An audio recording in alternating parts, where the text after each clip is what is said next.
Bibirhat Prabhakar club একটি ঐতিহ্যবাহী সামাজিক, সাংস্কৃতিক ও ক্রীড়া সংগঠন, যার কর্মকাণ্ডে জড়িয়ে আছে তরুণ সমাজের উদ্যম, নেতৃত্ব আর একাত্মতার অনুপ্রেরণা।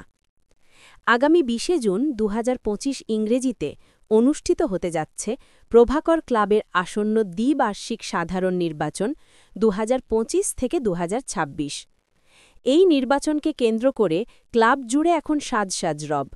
উৎসবের আবহ, প্রত্যাশার আলো আর নতুন নেতৃত্ব বেছে নেওয়ার উচ্ছ্বাসে ভরপুর সদস্যরা। এই উপলক্ষে আমরা কথা বলেছি ক্লাবের ইতিহাসে অন্যতম সফল সাবেক সাধারণ সম্পাদক জনাব মোহাম্মদ মাহফুজুর রহমানের সঙ্গে।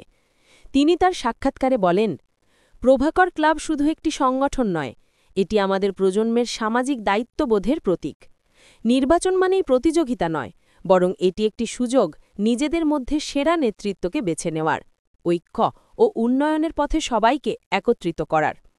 তিনি আরও বলেন, আমি সবসময় চাই প্রভাকর ক্লাব হোক তরুণদের নৈতিক ও সাংস্কৃতিক বিকাশের কেন্দ্র। নেতৃত্বে আসুক যোগ্য, নিষ্ঠাবান ও উদ্যমী সদস্যরা, যারা ক্লাবকে নতুন উচ্চতায় নিয়ে যাবে। সাক্ষাৎকারের শেষে তিনি ক্লাবের সকল প্রার্থী, সদস্য ও শুভাকাঙ্ক্ষীদের উদ্দেশ্যে আহ্বান জানান, প্রতিদ্বন্দ্বিতা হোক সৌহার্দ্যপূর্ণ, সিদ্ধান্ত হোক গঠনমূলক, আর লক্ষ্য থাকুক প্রভাকর ক্লাবের ঐক্য ও অগ্রগতি। প্রভাকর ক্লাবের আসন্ন নির্বাচনের এই সময়টি শুধু নেতৃত্ব পরিবর্তনের নয়, এটি এক নতুন যাত্রার শুরু, যেখানে প্রতিটি ভোট, প্রতিটি সদস্যের মতামত আর প্রতিটি স্বপ্ন গড়ে তুলবে ভবিষ্যতের প্রভাকর ক্লাব।